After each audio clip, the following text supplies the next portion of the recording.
Today, though, a little different than it was 8 days ago. Just a smidge.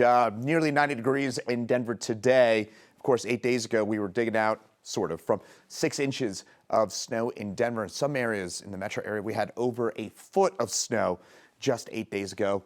That's a long memory at this point. Record warmth today, or near record warmth, and storm chances high Saturday and Sunday, and a rainy outlook early next week. Radar, we did have an earlier severe thunderstorm warning in Yuma County. That storm has now pushed off to the east. Still a few showers in the northeast plains, but generally quiet across the state. Futurecast, we can't rule out 1 or 2 showers and maybe even a rumble of thunder or 2 south and east of Denver over the next few hours, but generally speaking, we're talking about pretty quiet weather for this evening. So if you've got outdoor plans anywhere here across the state, keep them looking A-OK. Here in Denver, the story, it's the heat. 88 here in the 90s backyard.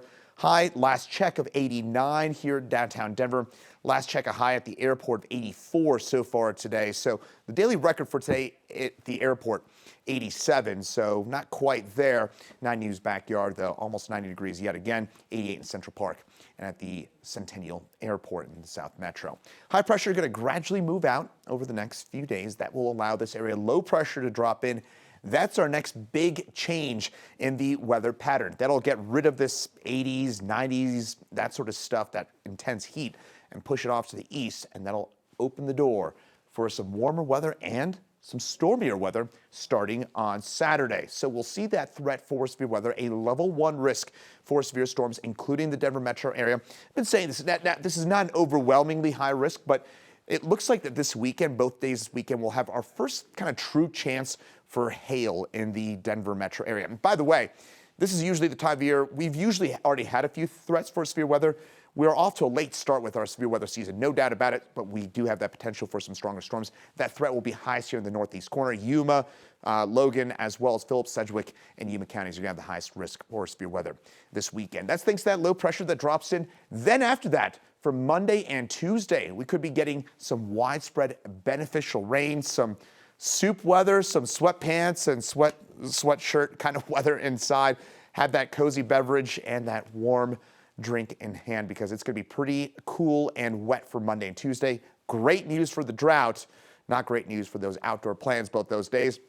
In Denver, 1/2 inch to 1 inch of rain possible here in the metro area. I am watching some of those model trends.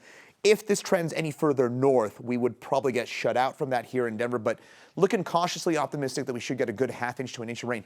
That would help out quite a bit with our drought conditions in the mountains. Some snow, especially along the north of I-70 Monday and Tuesday. So here's how it all looks on that 7-day forecast. I kind of want to walk you through it a little bit. So we're dry tomorrow, mid-80s, another warm day. Saturday, afternoon storms move into the picture with that potential for some severe weather. Sunday, those storms turn more widespread. So Saturday and Sunday, the days I'm watching for severe weather.